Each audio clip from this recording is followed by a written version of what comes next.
இதை பாருங்கள், இது ஒரு 200 அடி ஆழமுள்ள போர்வெல்லு.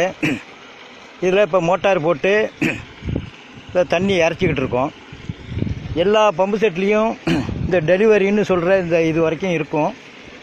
இதுக்கு இந்தாண்ட ஒரு 4 மீட்ரு ஓஸு, வேறு ஒன்றும் பெரிய செலவு இல்லைங்க. இப்போ வாய்க்காலில் தண்ணி இறச்சிக்கிட்டு இருக்கோம். இந்த தண்ணியை மழை காலத்தில் அதிகமாக இந்த வயவெளியில் பேஞ்சி இந்த வாய்க்கால் வழியாக தான் வடியும்.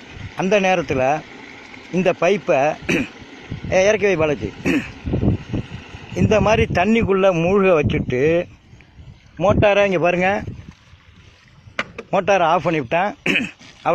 இது வரைக்கும் தான் நமக்கு கரண்ட்டு தேவை. இதுக்கு இந்தாண்ட இது எத்தனை நாளாக இருந்தாலும் தண்ணி பாட்டே வந்துக்கிட்டு இருந்ததுன்னா இந்த ஓஸு தண்ணியை அது பாட்டே உறிஞ்சிக்கிட்டே இருக்கும். இது பாருங்க, நல்லா முழுவை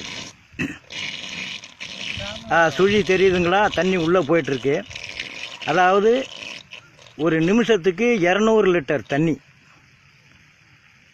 ஒரு மணி நேரத்துக்கு 12,000 லிட்டர், ஒரு நாளைக்கு 2,88,000 லிட்டர் தண்ணி பூமியின் அடி ஆழத்துக்கு, அதாவது 200 அடி ஆழத்துக்கு.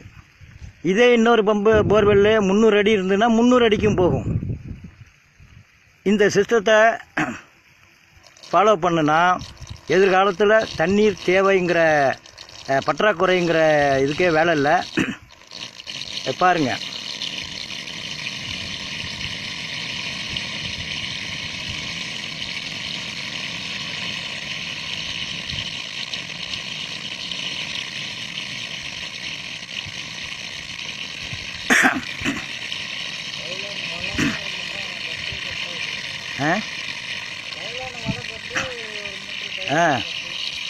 இதில் அந்த வாய்ப்பகுதியில், இந்த ஓசனுடைய வாய்ப்பகுதியில் நைலான் வலையை கட்டி உள்ளே போட்டால் போதுங்க, வேறு ஒன்றும் செய்ய வேணாம். ஒவ்வொரு நாளும் காலையில் வந்து தூசிகள் வந்து அந்த வாயை அடைச்சிருக்குதான்னு பார்த்து அதை மட்டும் எடுத்து விட்டால் போதும்.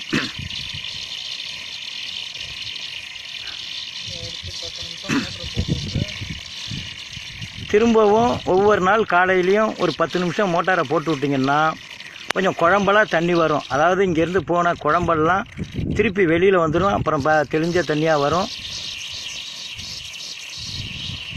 இந்த ஒரு போர்வெல் மூலமாக ஒரு நாளைக்கு கிட்டத்தட்ட 3 லட்சம் லிட்டர் தண்ணியை உள்ள பூமிக்கு உள்ளே அனுப்ப முடியும் என்றால், தமிழ்நாட்டில் இருக்கிற லட்சக்கணக்கான போர்வெல்கள் மூலம் இந்த அதிகமாக தண்ணீர் கிடைக்கும்பொழுது இந்த சிஸ்டத்தை ஃபாலோ பண்ணி மழை நீர் ஒரு சொட்டு கூட கடலுக்கு போய் கலக்காமல் அவ்வளவு தண்ணியும் பூமிக்கு அடியில் இருக்கிற இந்த மணல் படுகையில் சேர்த்து வச்சிட்டோம்னாக்கா எதிர்காலத்தில் தண்ணீர் பஞ்சமே இருக்காது.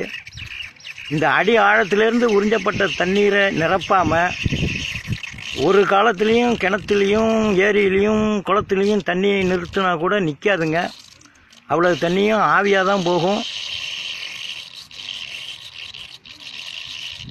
இதை பார்த்து இதில் உள்ள சாதக பாதகங்கள் இன்னும் என்னை விட படித்த மேதாவிகள் இதை இன்னும் தீவிரமாக ஆராய்ச்சி பண்ணி இன்னும் கொஞ்சம் சுத்தமான தண்ணியாக உள்ளே அனுப்புறதுக்கு செய்வீங்கன்னு எதிர்பார்க்கிறேன்.